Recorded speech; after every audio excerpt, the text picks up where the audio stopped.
probably know, we have an annual event when the whole extended family, including all the children and grandchildren, rent a big villa with which we can all, with a pool and all the rest of it. And there's about 16 of us usually. And this year, we're going to Spain. And you know what? If you ask me where it is, we're going. I don't remember. I'll have to look and see. I don't remember. Somewhere in Spain. Somewhere there's a big villa and a big pool and stuff. I don't remember where it is. Aha. Okay, so will all your family and relatives be there? What? Will all your family and relatives be there? I'll tell you who'll be there. My 3 children and their spouses, my 8 grandchildren, and one of the granddaughters will have a boyfriend. Ah, so a nice big group then. Yeah. Okay. It'll be about 16 of us. Okay, that is nice to hear. Oh right. So why did the family choose Spain this time? Well, sometimes in the past I've played quite a role in choosing where we go. This time I left it to them to decide, and it largely depends on finding somewhere suitable to accommodate us. Because to find a place that will accommodate 16 people, there's not all that many. And there's a sort of there might be some even bigger than that at some places, but around about 16 or so there's not. So you've got to search and find somewhere, and then think, well, out of the ones we've found, which one is where we'd like to go? And so they must have said, oh, well, this one in Spain looks good, let's go there. Aha. So will there be a cook? Will there be maid service and all that, or will you? There'll be meals. There'll be a restaurant. There'll be a restaurant in the facility has a restaurant which can be used by outsiders, and our meals will be provided by that restaurant. That sounds civilised. But that's all. That'll be pre-booked. We just walk in and sit down and have it kind of thing. That's good to know. So that is that. Will you do is lay by the swimming pool all day, or will you actually go and see the sights? Well, I think this time I will spend nearly all the time just by the pool. I've pretty well got weary of what sightseeing. I find it very tiring, especially when it's hot weather, wandering around looking at buildings and things. But no doubt the rest of them will go off and do some sightseeing. But I'll stay at the pool, I think. If any grandchildren want to stay with me, well, they can. I think Spain is better in spring or autumn. Yeah.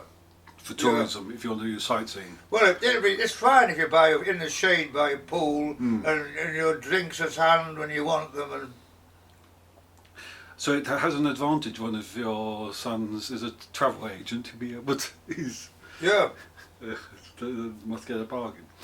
Okay, that's that. So, do you ever meet people from when you were in work? Because you ran that college, didn't you? That tutorial college, didn't you? Yeah. What about the tutorial college? Do you ever meet people? Yeah. I've met people who've taught for the college. Who've worked for you? Yeah, I've often met those. Yeah. I still do when I'm wandering down Oxford. That is good to know. And from your previous job, when you were jobs as a scientist, teachings. Oh, well, I meet people from all kinds of. I once was been to Marks and Spencer's, and the jacket I was wearing, I took it off and put it over my arm because I felt a bit hot. And when I left Marks and Spencer's, this man started following me, and I thought, does he think I've stolen this jacket? And I walked a bit quicker, and he walked quicker as well. And he said, Dr. Lee, Dr. Lee. And he said, don't you remember me? You used to teach me. And that's happened over and over again. I mean, when that builder's merchant on Windmill Road. Yes, Blanchford. and that they've got a sort of security thing for when you go in and out. Yeah. Well, the security guy there was a big hefty bloke. That it's not always they keep changing, but he was a big hefty bloke. And he said, "Don't you remember me? You used to teach me." And I didn't have a nickname from Adam because he was probably just a little boy kind of thing. Oh. Okay. Well, going on to politics now. What did you think of the budget? What do I think of the budget? Yes. Are you telling me there's been a recent budget? Yeah, on Wednesday there was an emergency You budget. know what? I completely missed it. So what's in the budget? I'll tell you what I think of it. I don't know. I've been too busy. I think basically they're cutting back on benefits. They're shifting tax allowances so the poor don't pay tax until later. There's that sort of stuff. If they're cutting back on benefits, I'm against it. I would say. This benefits business gets on my wick because what annoys me is they are so inefficient about preventing fraud. The amount of money which is fraudulently obtained on benefits is tremendous. And you know, they worry about how much benefits cost. So I wish they'd be more efficient about allocating it. Well, what about tax fraud? I mean, that's there's a lot more. You know, all these pop stars and celebrities who do things. I mean, there was all these filmmaking funds they set up to avoid tax. So virtually these multi-millionaire footballers and things ended up not paying any tax through these shadow schemes, which is interesting. And then we see that with Network Rail, it's had to call a halt to certain projects, investment projects, because things are getting delayed. And costs have been rising. Part of the reason is because people say, "Oh, we must preserve this silly bridge, which is only 100 years old, which carries the tracks or whatever." So there's been delays. Or at Wolvercote, for instance, is it we're frightened of all the noise and vibration and everything. I said, well, you live next to a main A34, you live next to a railway, which is what do you expect from living next to a railway? And this is continuous track anyway, and the new freight vehicles, they're much less there's not the clickety-clack vibration. And they're going on like this, and this has delayed the project. So, I mean, we've got the new Cherwell train scheme. You know the station we went to? Yeah. It was supposed to also open in October at Oxford Station as well. But because of these protests from Wolvercote, it's been delayed. So that's going to add more costs to things. So anyway, we'll have the station open in October. And I'm going to go on one of the first trains to London from that, and there'll be bus services from Headington or whatever. So I think that'll be quite nice to do. And there'll be to go Oxford, Bicester, Marylebone to see what happens. That's like that's the thing. And then eventually be from Oxford Station. So and the people are complaining about what the impact will be on the traffic junctions around and the parking. That's why we saw that parking space being created and all that. It's quite massive, really, quite impressive. So that was that.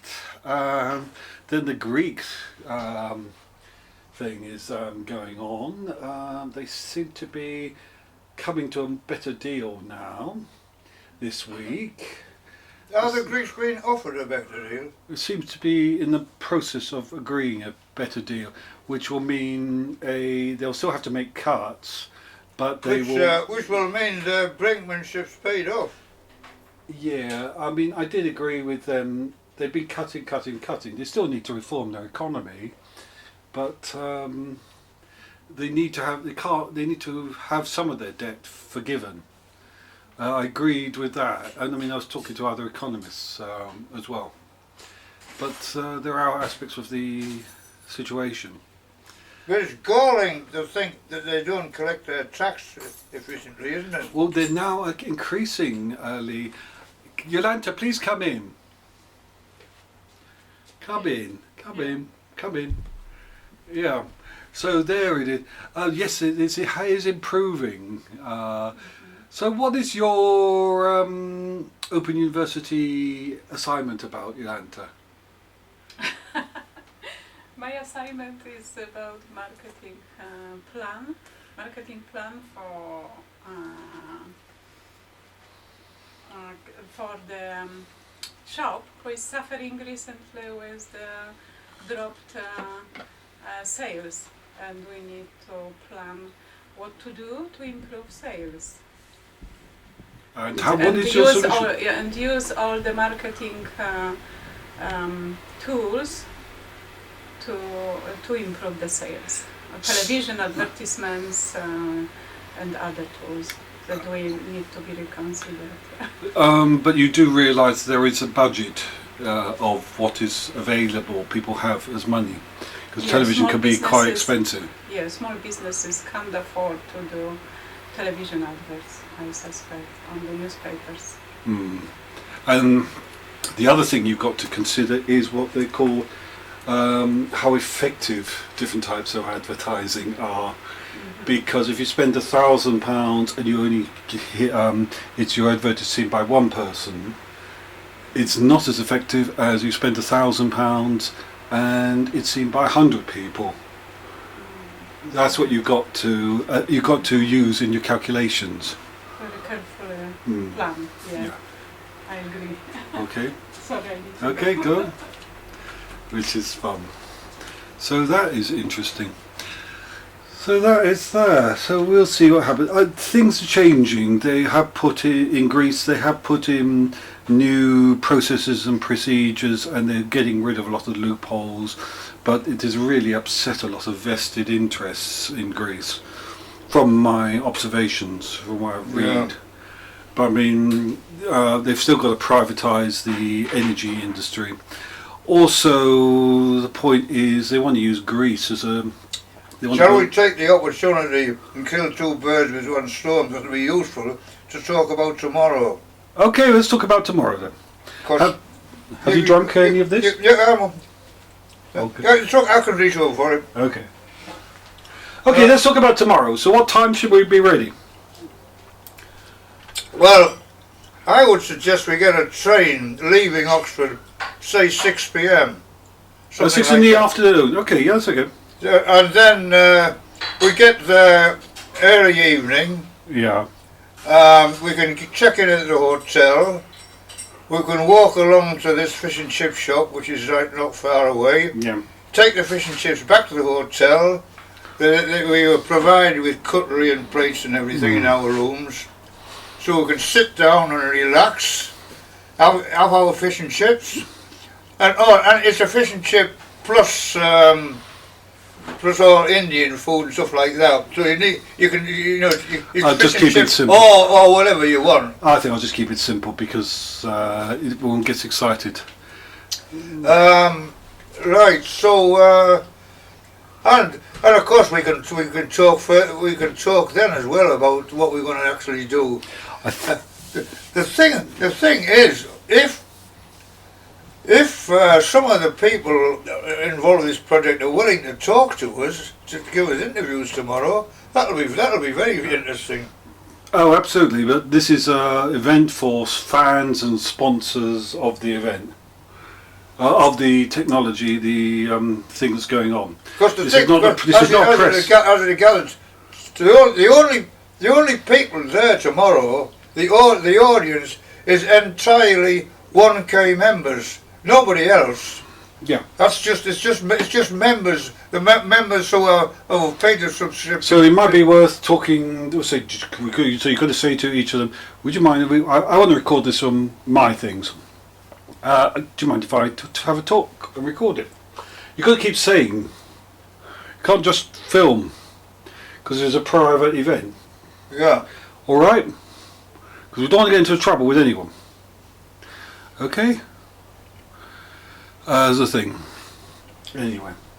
So that is that. So tomorrow 6 o'clock. So I better have everything ready by lunchtime. What I will emphasise to them is that the footage that we take tomorrow, as far as we're concerned, belongs to them. It's yours. No, we just And we don't say anything. Don't say anything at all. If they say, do they want a copy of the footage? Yep. But we still, all right. Yep. This is copyright. This is intellectual. Okay. Intellectual rights. All right. I mean, we'll do what we have to do. And we also want to have fun looking at these things, enjoying. Oh, we'll have fun. Do you need a... And they provide quite a pleasant lunch. So that will be nice. Because it won't be... But that is good. We're now invited to the press events in future. And we'll see about other things. Okay. Then that looks... Did he say when this press event is going to be? No, he said in future press events. When they are. Okay? Yeah. That's all. Because what we did when we went up a Haven, that was a proper press event. And yeah. This is a private thing. So we've got to be different. We're just going to be like fans looking and admiring. And that's it. I mean, it might be, I'll interview you and say what your reactions to the technology. Okay? Yeah. It might be just that. That will be the solution. Do you want a fork or are you okay? Okay. Okay. So anyway, that's that. What else has happened? So, strange. I had all the stuff at work for my work on computers, it's emails, and I put it on virtual files. And I found I just couldn't handle it, so I actually printed out everything again, and then wrote brief notes, and then put them in files. And then because I understood things a lot better, what I'm doing. Anyway. Okay, so that is that. So now, right, how do I switch this off? The same button. Which is... You'll see that red light goes out. The silver button. Silver button. Okay, so that's the end of the film.